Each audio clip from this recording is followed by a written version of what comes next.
Okay, so this is our presentation on the Latin American civilization. And this is an overview of what we're going to be doing. So we'll start with, there we go. We'll start with Lizzie. So go ahead, Lizzie. All right.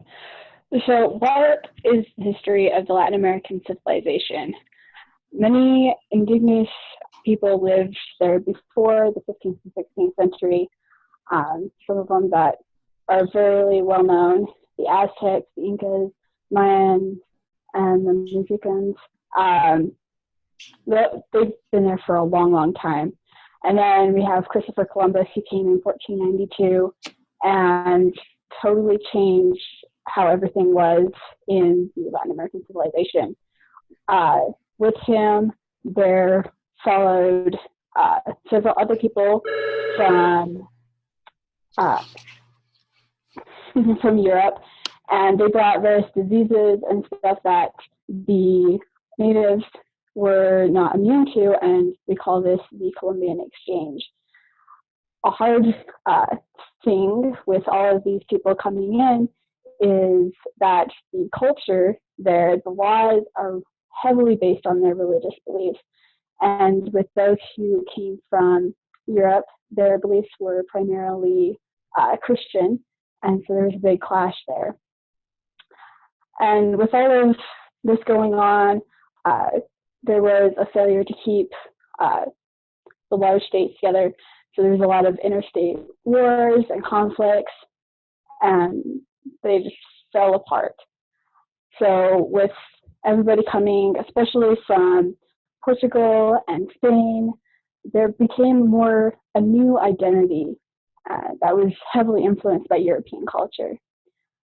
And you look throughout Latin American civilization, there's various forms of government, and that has changed through various countries and various centuries.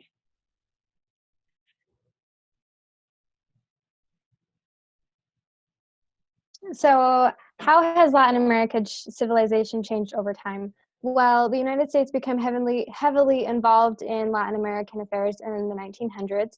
The U.S. became an interventionist power that had a large presence in Latin America.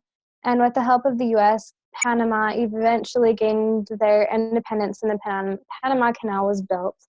The Great Depression had a huge effect on Latin American civilization. The world economy collapsed, which meant that the demand for raw materials that came from Latin America fell drastically and undermined many of Latin American economies. And although they were able to create self-sufficient economies, which allowed for them to be immune to the ups and downs of global economies, there were also many other changes in government throughout Latin America. The Costa Rican Civil War allowed them to become the first legitimate democracy in Latin America. Several of the socialist and communist groups and revolts broke out throughout Latin America, but the most successful was the Cuban Revolution. And Cuba officially proclaimed itself socialist and became an ally of the Soviet Union. And by 1970, especially into the 21st century, many of the Latin American countries have been taken over by left-wing politicians, and they have declared themselves socialist or anti-imperialist. And some of the examples of this would be Venezuela, Brazil, Paraguay, Argentina, Uruguay, Chile, Bolivia, Nicaragua, Honduras, and Ecuador.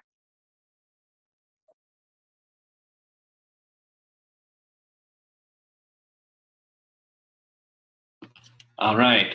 So what is the economy of the Latin American Civ? So in Latin America, Brazil, Mexico, and Argentina, these are the leading states in economy. Brazil having the highest GDP in millions of 3,259,000, or I guess that would just be 259,000.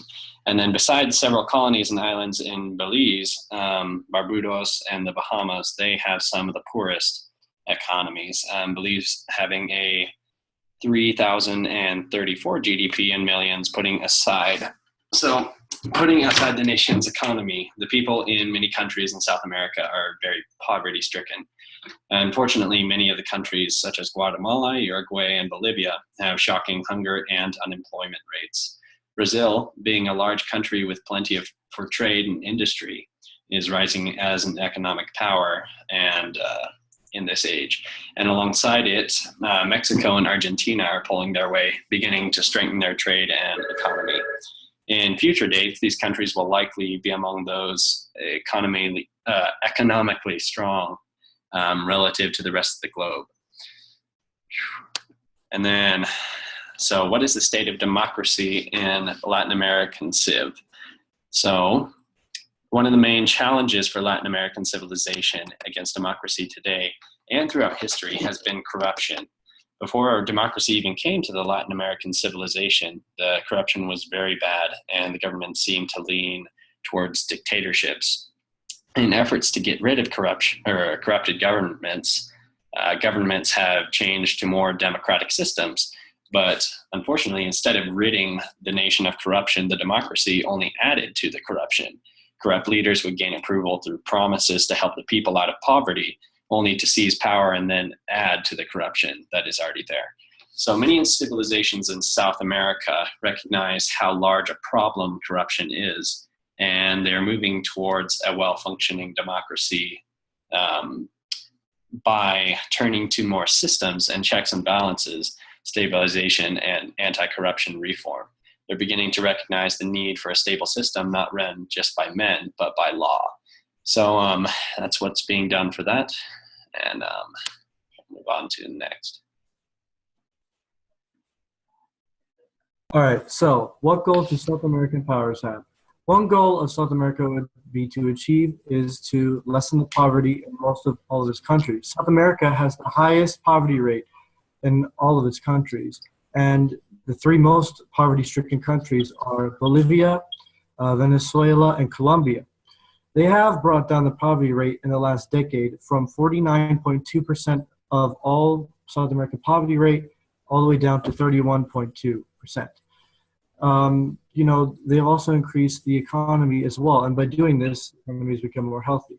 Another goal is to eradicate the drug trafficking and cartels within the country. It is a big problem since it causes so much violence and corruption. Yeah, the drug cartels and all the cocaine trafficking, not only is it, you know, bad itself that you have all these secret traffickings and stuff, but it also creates lots of corruption, lots of ruthlessness. You know, you have gang attacks because, oh no, one person, you know, one gang goes against another one. They stole from each other, and it causes lots of lives to be lost. And it's very gotten out of hand, the drug trafficking and much of that. It's very hard to control at this stage in time. But if they do take a right course of action and try to get this down, there could be a much better, not as much violence, not as much, you know, human rights violence as things like this. And yeah.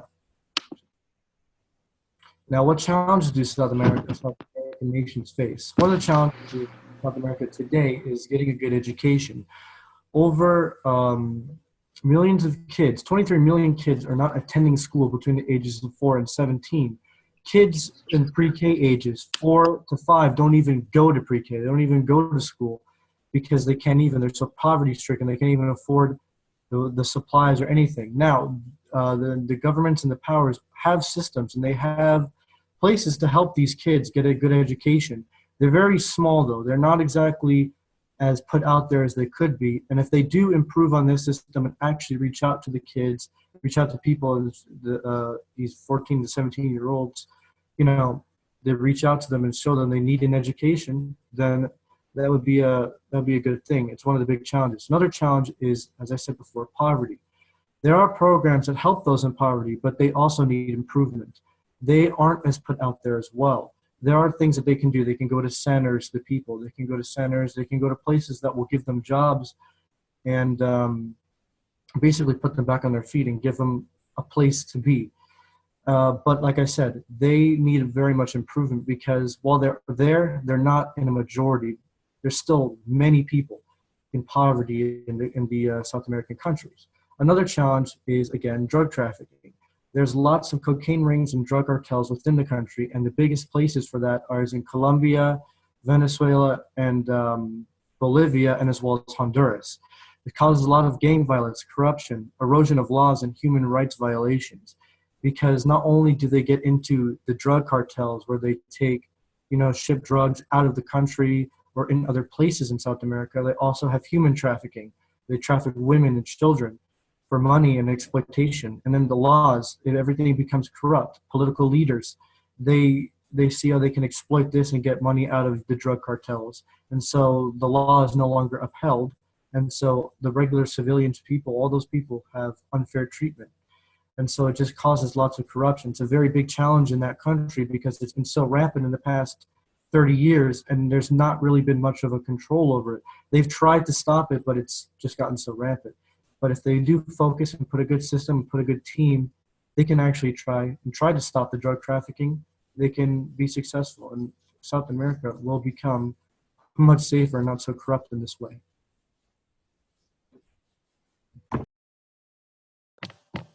Okay, so what new opportunities might the Latin American civilizations seize? So Latin America is a very cultural and historic place. And because of that, it incites a lot of tourism and visitation. And so if the civilizations there could capitalize on this, then the suffering economies there would most likely be able to grow. If they were also able to capitalize on the raw materials within their borders, that is another way that their economy could grow. Democracy is also taking hold in South American civilizations. And while it is still an imperfect and corruptible system, they are working on reform, which will help them lead into a stronger governmental system, which can help eradicate the rampant crime in the area, such as the drug cartels and human trafficking and stuff like that. And so, last, how will Latin American civilizations play a part in the rising powers of today's world, and which nations will? So, kind of like with the opportunities, Latin American civilizations will and currently are playing a part in the world with their diverse culture. In fact, in 2016, Brazil, one of the more wealthy countries in Latin or South America, had the honor and privilege of hosting the Summer Olympics. And that's a rather prestigious thing to do. And it shows how their culture and their economy is able to grow to support something like that. Another way that Latin American civilizations can part in the world's rising powers, and this is kind of on the negative spectrum, is that through its large drug dealing network. And these drugs could circulate the globe and make Latin American civilizations known for the trade of such substances even more than they already are. And so it's kind of a positive or negative choice right now for the civilizations that are in the area, which kind of path they want to walk down, which choice they want to endorse. And so there are opportunities in Latin American civilizations. They just need to kind of choose which one they want to follow. All right. So this is our bibliography, and that is the end of our presentation.